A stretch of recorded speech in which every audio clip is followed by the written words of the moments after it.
Bienvenue sur la vidéo numéro 2, on va parler des bases de la crypto. Donc la première chose, c'est quoi la crypto? Qu'est-ce que ça mange ça la crypto? Souvent on en entend parler et on se dit, ok c'est quoi ce truc crypto-monnaie, une blockchain sur un ordinateur, de l'argent que je peux pas vraiment toucher, qui n'existe pas vraiment, qu'est-ce que c'est exactement? Il faut comprendre qu'en premier, le mot crypto, c'est pour cryptographie. Et donc, qu'est-ce qui est intéressant à comprendre? Et moi, c'est ce qui m'a fait réaliser l'importance et la puissance de la crypto en 2017, c'est la blockchain. Une crypto-monnaie comme Bitcoin, par exemple, c'est pas juste une monnaie virtuelle en ligne. C'est sur ce qu'on appelle la blockchain. Et c'est cette technologie-là qui rend ça extrêmement intéressant. OK, donc c'est quoi la blockchain? La blockchain, c'est l'évolution de l'Internet. Au début, on avait le Web 1. Le Web 1, c'était le premier Internet classique, un Internet militaire pour partager tout simplement des scripts, des documents en ligne. Puis voilà, c'était vraiment un Internet militaire. Ensuite, on est passé au Web 2. Le Web 2, c'est l'Internet qui est utilisé depuis l'arrivée de Facebook, Instagram, Skype, Zoom. C'est un Internet de communication où on peut échanger entre nous. Par exemple, vous écoutez cette vidéo, je suis en train de vous partager de la valeur. Par exemple, vous appelez quelqu'un ailleurs dans le monde grâce à Skype, WhatsApp plutôt maintenant, ou Facebook, ou peu importe. Eh bien, toutes ces choses-là, ce sont un Internet de communication. Instagram, Facebook, etc., etc. Cet Internet de communication, il est intéressant, mais il est lent. Et je sais, vous ouvrez les recherches et ça va vite, mais dites-vous quelque chose. Dès qu'en 0.5 secondes, vous ne trouvez pas ce que vous voulez, qu'est-ce que vous faites? Clic, clic, clic, clic, clic, refresh, refresh, refresh, refresh. Alors que dans le temps, mon grand-père, il ouvrait l'ordinateur, ça prenait 5 minutes à démarrer, 10 minutes à démarrer. Il allait se faire un café et ça avait l'air rapide à ce moment-là. Donc, c'est toujours une question de perception. Maintenant, avec l'intelligence artificielle, la réalité augmentée et toutes ces choses-là, le Web 2 est très lent et il n'est pas très sécuritaire. Tout doit passer à travers un serveur. Et ça, c'est problématique. Parce que si ce serveur se fait attaquer ou peu importe quoi, eh bien, on ne peut pas savoir où est l'erreur, on ne peut pas savoir ce qui se passe. Moi, j'aime souvent comparer ça au téléphone arabe ou le téléphone brisé. Quand je dis « le chien s'est fait mordre par le facteur ». Et 20 personnes plus loin, tu n'as même pas besoin d'aller 100 personnes plus loin. 20 personnes plus loin, c'est le chien a trouvé le facteur qui était perdu dans le bois. Et ça n'a rien à voir avec la phrase de base. Ça, c'est le Web 2 actuellement. L'information doit passer à travers plein de serveurs. C'est lent, c'est pas sécuritaire, c'est pas optimisé. Le Web 3, grâce à la blockchain, on enlève ces serveurs-là. On enlève tout ce surplus-là. En gros, c'est quoi? Le Web 3, c'est que tous les ordinateurs reçoivent le message en même temps et peuvent vérifier si c'est le vrai message. Par exemple, je vous dis, le facteur s'est fait mordre par le chien à 9h15 ce matin. Tout le monde a l'information. Et si quelqu'un vient pour dire le facteur s'est fait mordre à 9h30, tous les ordinateurs vont pouvoir dire non, c'est faux. Qu'est-ce que je suis en train de vous dire? Le Web 3, la blockchain, c'est un échange. C'est tous les ordinateurs qui sont capables de communiquer entre eux sans serveur, sans intermédiaire. Ils peuvent parler la même langue et se comprendre. C'est beaucoup plus sécuritaire, beaucoup plus transparent, beaucoup plus rapide.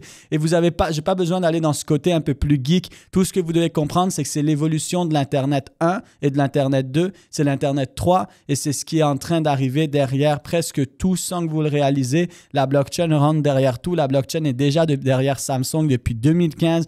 JP Morgan l'utilise depuis 2016. Presque toutes les plus grandes compagnies l'utilisent déjà. C'est juste que c'est des changements qu'on ne voit pas directement. Vous achetez des billets maintenant, c'est sur la blockchain. Des billets pour aller à des concerts, à des spectacles, voir vos équipes de sport. Paris 2024, ils étaient en train de travailler pour mettre leurs billets sur la blockchain, justement. Mais la différence, c'est que le Web 2, tout le monde voyait l'évolution arriver. Tu achetais un téléphone, tu voyais Instagram, tu voyais Facebook. Le Web 3, c'est subtil. On a déjà tout devant nos yeux, mais c'est en arrière que ça change. Et ça change à coût de milliards de dollars. Et cet argent-là et ces changements sont en train d'arriver depuis déjà un bon nombre d'années, mais particulièrement depuis 2021, les 4 dernières années, qu'il y a énormément de changements et il y a plein de compagnies qui utilisent la blockchain et qui utilisent la cryptographie. Et justement, quand vous comprenez ça, vous réalisez, OK, attention, la crypto, c'est pas juste une monnaie. La blockchain, c'est pas juste un petit truc. La blockchain, c'est l'évolution de l'Internet où les ordinateurs sont capables de se parler entre eux pour être beaucoup plus rapides, beaucoup plus puissants, beaucoup plus sécuritaires, beaucoup moins d'erreurs. Et puis, naturellement, ça fait du sens avec où on s'en va, avec les ordinateurs quantiques, avec l'intelligence artificielle, avec la réalité augmentée. Puis là, peut-être, vous êtes comme, mon Dieu, Sam, c'est quoi tous ces termes compliqués? Pas besoin de rentrer dedans. Tout ce que vous avez besoin de comprendre, c'est que tout évolue autour de nous. Les voitures évoluent, la façon de communiquer évolue. On ne se promène plus à cheval. On a des avions, les avions évoluent.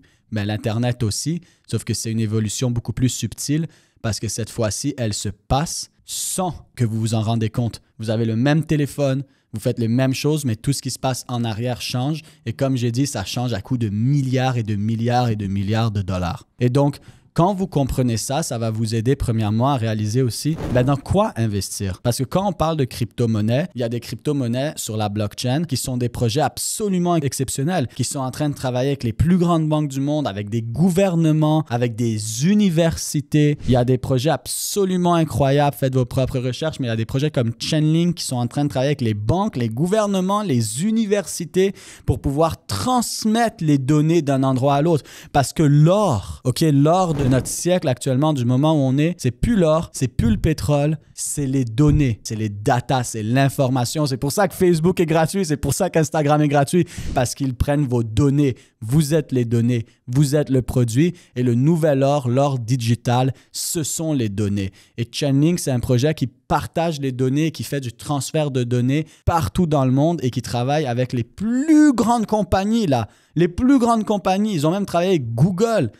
Tout ce que vous pouvez vous imaginer et personne n'en parle presque. Pourtant, c'est un projet crypto qui est sur la blockchain et qui travaille dans le monde réel avec des compagnies absolument exceptionnelles. Bitcoin, vous en avez sûrement entendu parler.